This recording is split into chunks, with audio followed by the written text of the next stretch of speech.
주인이 귀한 손님을 대접하기 위해서 가축 한 마리를 잡으려고 했습니다. 근데 무엇을 잡을까 고민을 했어요. 근데 소를 잡자니 바쁜 철, 농사철에 아주 유용한 일꾼이잖아요. 그래서 소는 죽일 수 없다고 판단했어요. 젖도 마찬가지로 젖을 생산해 주는데 죽일 수 없잖아요. 양은 생각해보니까 겨울 되면 따뜻한 양털로 짜서 수익을 남으니까 죽일 수가 없었어요. 그리고 개를 잡아야 되겠다 했더니 개는 집을 지키고, 닭을 잡자니 닭은 새벽을 깨우고 알을 낳고 막 그런 거예요. 그런데 어디선가 꿀꿀거리는 소리가 들리는 꼴꼴. 돼지는 할 말이 없었습니다. 뭐 하는 게 없으니까 그냥 먹기만 하고, 그죠? 생각보다 돼지들이 많이 안 먹는데요. 다른 동물에 비해서 많이 안 먹고 생각보다 깨끗한 동물이래요. 그냥 그 돼지 우리를 똥 싸도 그냥 냅두니까 그냥 그렇다고 더럽다고 생각하는데 실제로는 깔끔한 동물이라고 합니다. 근데 꿀꿀거리는 소리가 들리는 거예요. 돼지는 할 말이 없었어요. 그래서 주인에 대한 돼지의 아름다운 고백, 신앙 고백이 나옵니다. 몸밖에 드릴 거 없어서 이 몸 바칩니다. 한번 따라하겠습니다. 몸밖에 드릴 거 없어 이 몸을 바칩니다. 저는 지금 여기 사무실에 상추를 키우고 있습니다. 상추가 다 자라서 따먹을 때쯤 되면 삼겹살 한번 거먹고 싶어요. 네, 노릇하게 익혀서 삼겹살 참 맛있죠. 여러분, 우리는 돼지같이 살아서는 안 됩니다. 먹고 놀고 싸고 먹고 놀고 싸고, 그죠? 근데 돼지가 돼야 돼요. 그게 무슨 말이냐면 가장 중요한 것이 뭐냐면은 내 몸이에요. 내 몸이고 내 마음입니다. 내 시간입니다. 내 돈입니다. 그래서 우리가 바쳐야 될 거는 돼지처럼 하나님께 희생의 제물로, 지금 여기 계신 분 중에 몸 안 갖고 오신 분 없죠? 다 몸 가지고 왔죠? 네, 몸 가지고 왔고, 내가 속을 꿰뚫을 수는 없지만 뭐 가지고 오셨습니까? 마음 가지고 오셨잖아요. 그리고 주님께 헌금 드리고.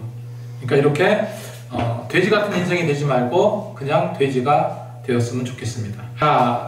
생각 없이 사는 거는요, 돼지처럼 먹고 자고 쳇바퀴 돌듯이 이제 살아간다면 그건 굉장히 허망하겠죠.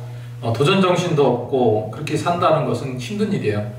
군인들이 유사시에 전쟁터로 나가서 총과 무기를 들고 싸우지만 대부분 평상시는 어떻습니까?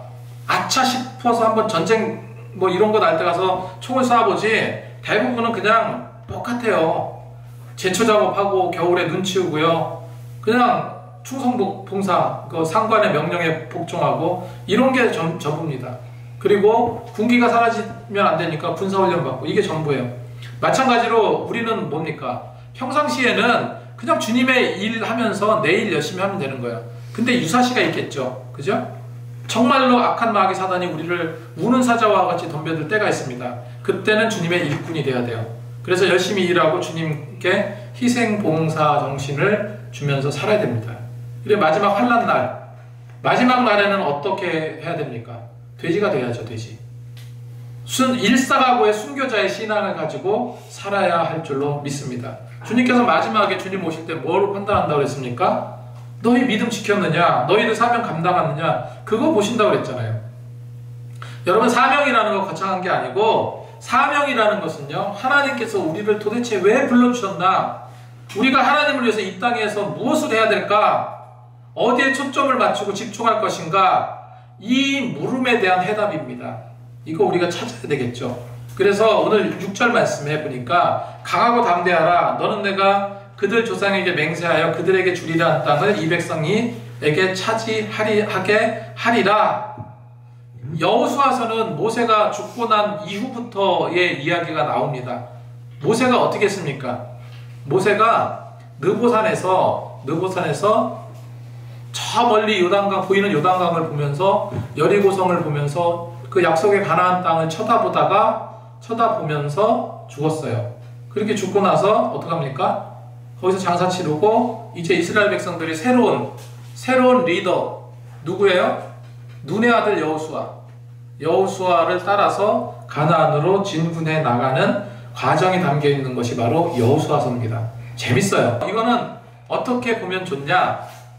우리가 싸움꾼이 돼서 싸울 준비하고 전쟁터에 나가는 군사의 모습으로 나가면 좋겠다 하는 생각을 해보게 됩니다.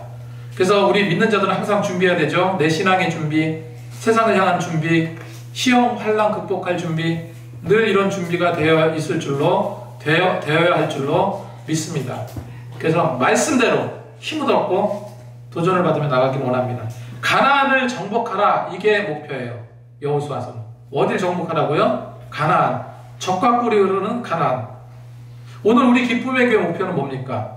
우리 기쁨의 교회 당면 과제가 뭡니까? 여호수아가 가나안을 향해 진군해 나가듯이 우리 기쁨의 교회도 세상을 향해 지금 진군해 나가는 거예요. 우리는 총격칼을 들고 나가진 않지만 주님의 이 복음 들고 밖에 나가서 열심히 전도하는 겁니다.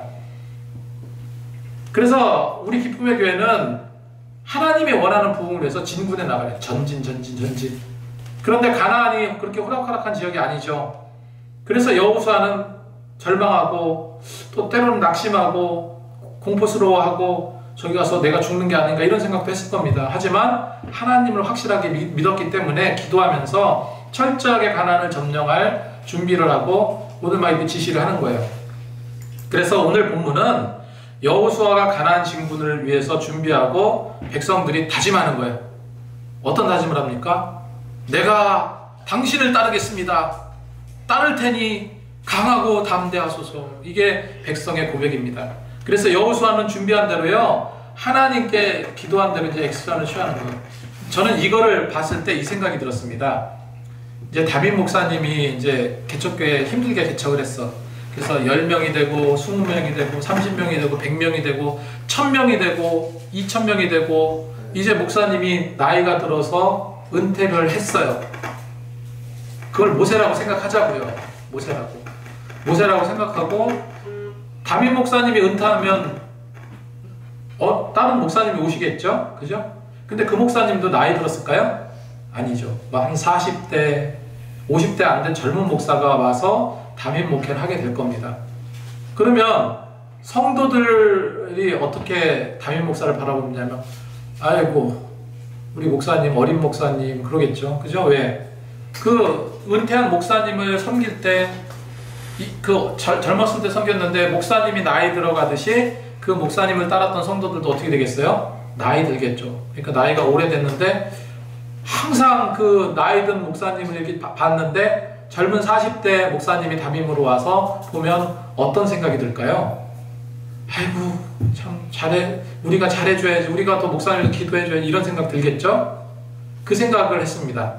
모세가 은퇴한 담임 목사야. 모세가 은퇴하고 나갔습니다. 그 다음에 후임으로 들어온 사람이 누구예요? 여호수아. 그러니까 기존에 모세를 따랐던 이스라엘 백성들이 아이고 젊은 리더 많이 들겠다, 힘들겠다, 우리가 잘 해야. 그래서 한 다짐이 그겁니다. 오직 주님의 말씀 따르겠습니다. 그럴 테니까 강하고 담대하소서. 이게 이스라엘 백성들의 고백의 오늘 말씀이에요. 자, 그러면 여호수아가 어떤 명령을 내립니까? 첫 번째로 그 백성의 관리들에게 명령을 내려요. 백성 관리들. 그러니까 백성 관리들은 누구냐면은 전쟁의 참모들이 있겠죠. 그 다음에 지휘관들, 그리고 그러니까 우두머리들에게 이제 너네들 이렇게 해라 명령을 하다랍니다. 그게 10절 11절입니다. 한번 보겠습니다. 이에 여호수아가 그의 백성들에게 명령하여 이르되 진중에 두루다니며 그 백성에게 명령하여 이르기를 양식을 준비하라. 사흘 안에 너희가 이 요단을 건너 너희 하나님 여호와께서 너희에게 주사 차지하게 하시는 땅을 차지하기 위해서 들어갈 것임이라 기록하고 있습니다. 그러니까 진중에 관리들이 진중에 다시 말해서 그 캠프들이 있잖아요. 백성들이 사는 그 캠프들이 수백만 명이 캠프 치고 살고 있는 거예요. 지금 광야에서 집 짓고 사는 거 아니잖아요. 그러니까 뭐예요? 너가 관리하는 자들에게 가서 어떻게 얘기하라는 거예요? 두루 찾아다니면서 이제 사흘 후면 이곳을 떠날 것이다. 그러니 이동에 필요한 양식들을 준비해라. 전쟁을 치르기 위해서 가장 필요한 것이 양식이잖아요. 그리고 이제 마음을 담대히 먹고 가자. 그렇게 이야기를 하고 있는 겁니다. 여러분, 우리가 살아가는 세상이 치열한 영적 전쟁의 터전이라는 거 아시죠? 예, 우리 이제 나이 들어서 그냥 크게 이제 일을 하지 않고 그래서 좀 이제 그게 그럴 수는 있겠지만 실제로 많은 사람들 피 튀기는 전쟁을 하고 있습니다. 힘들게 살아가고 있어요. 전쟁과도 같은 세상이에요. 우리는 싸워야 되죠. 뭘로 싸웁니까? 주가 주신 능력으로, 그죠? 주가 주신, 주님이 주신 그 힘으로, 그 은혜로 살아가는 거예요.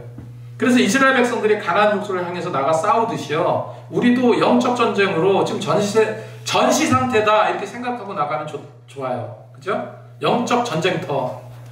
성경은 우리 싸움의 대상이 근데 누군지 분명하게 말해주고 있습니다. 세상 사람들이 아니에요. 에베소서 6장 12절 말씀에 우리의 씨름은 혈과 육을 상대하는 것이 아니요 통치자들과 권세들과 이 어둠의 세상 주관자들과 하늘에 있는 악한 영을 상대함이라.